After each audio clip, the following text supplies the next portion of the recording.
রাধে রাধে বন্ধুরা, কেমন আছো সবাই? আশা করি সবাই ভালো আছো। কাল ছিল পবিত্রপনা একাদশী বা পুত্রদা একাদশী। এই একাদশীর দিন থেকে শুরু হয় ঝুলন যাত্রা। মায়াপুর থেকে সব জায়গাতেই শুরু হয় ঝুলন যাত্রা। মায়াপুর থেকে কালকে এক মহারাজ আমাদের মেদিনীপুর শহরের স্কন মন্দিরে এসেছিল। সেইখানে এসে রাধা মাধবের আরতি করে। রাধা মাধব দোলনায় বসে আছে, সেখানেও আরতি করে। সমস্ত গুরুজি মহারাজরা মিলে অনেক কীর্তন হয়, গান হয়, অনেক মজা হয়। দেখো কত ভক্তদের ভিড়, প্রচুর ভক্তদের ভিড় মহারাজকে দেখার জন্য এবং মহারাজের কথা শোনার জন্য।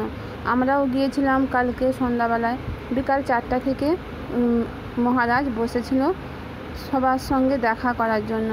দেখো প্রচুর পরিমাণে ভক্তবৃন্দরা এখানে উপস্থিত আছে। মহারাজ সকাল থেকেই এসেছে, বিকাল 4টা থেকে আমরা মহারাজের সঙ্গে দেখা করতে গিয়েছিলাম।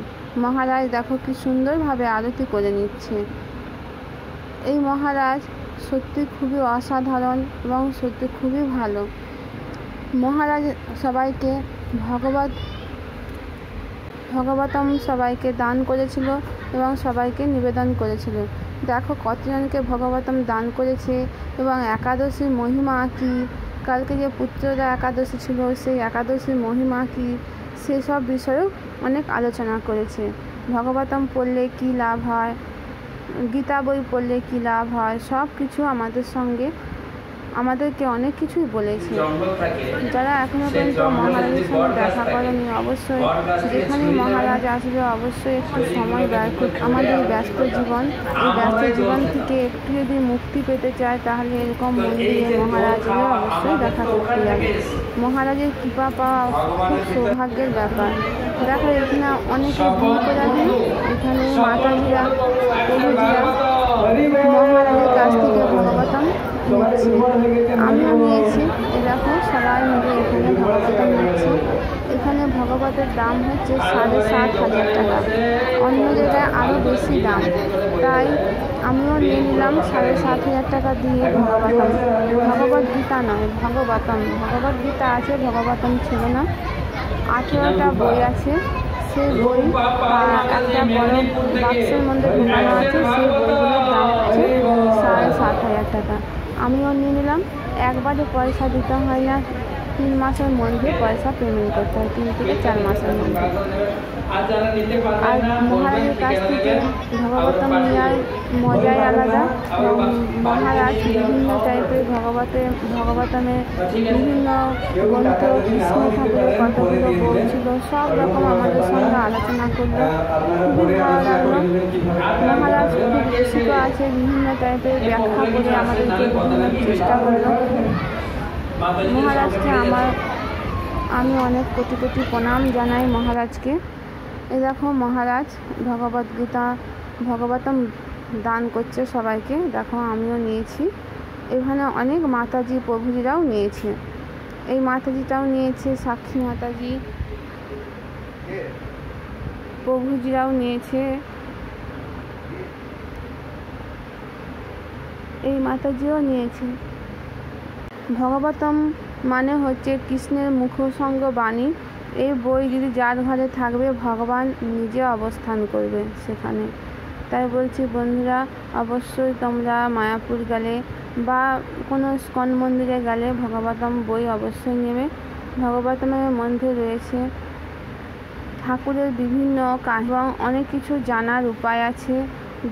নিজের জীবনটাকে যদি বদলাতে চাও অবশ্যই ভগবতম বই পড়ো এবং অনেককে দানও করতে পারো। গীতা বই তো পড়বেই, ভগবদ্গীতা তো পড়বেই, তার সঙ্গে ভগবতমটাও পড়ো। নিজের জীবনটাকে শুধরে নেওয়ার জন্য এই ভগবতম বইটাও পড়াও দরকার।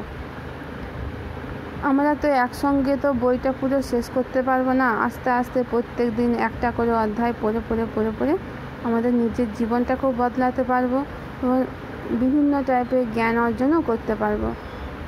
বন্ধুরা, যারা এখনও পর্যন্ত ভগবতম বই নাওনি, অবশ্যই কোনো স্কন মন্দির থেকে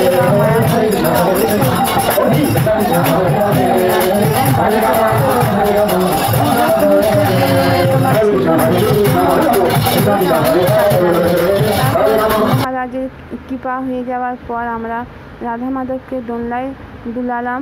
অনেক কীর্তন হলো, নাচ হলো, গান হলো, রাধা মাধবের আরতি হলো। দেখতে পাচ্ছ সবাই কত আনন্দ করছে।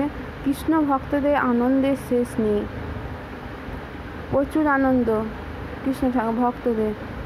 একটা না একটা কিছু না কিছু লেগেই আছে কৃষ্ণ ভক্তদের। আনন্দ যদি করতে চাও ভক্ত হও, সাধুসঙ্গ করো, পাঠ করো, ভগবতম পাঠ করো। তারপর দেখো এখানে অনেক বারোয়ারিও আছে। আমিও দোলনাটা রাধা মাধবের দোলনা টেনে নিলাম। তারপরে দেখো এখানে অনেক বারোয়ারিও বসানো আছে। এটা হচ্ছে মেদিনীপুরের গান্ধীঘাটের সামনে ইস্কন মন্দির। এই ইস্কন মন্দিরে একাদশের দিন থেকে পূর্ণিমা পর্যন্ত মেলা বসেছে। এই মেলাতেও সবাই অংশগ্রহণ করতে পারো। সমস্ত রকম বারোয়ারি বসেছে, পুতানা বধ, কংসের কারাগার, তারপর হচ্ছে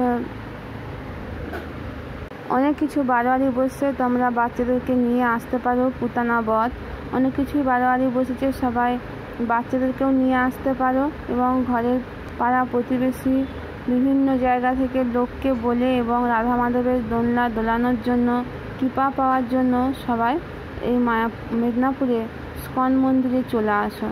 দেখো আমিও রাধা মাধবের দোলনাটা দুলিয়ে নিলাম। আমি অনেকবার দুলিয়ে নিয়েছি, 5 বার মতো দুলিয়েছি দোলনাটা। তারপরে দেখো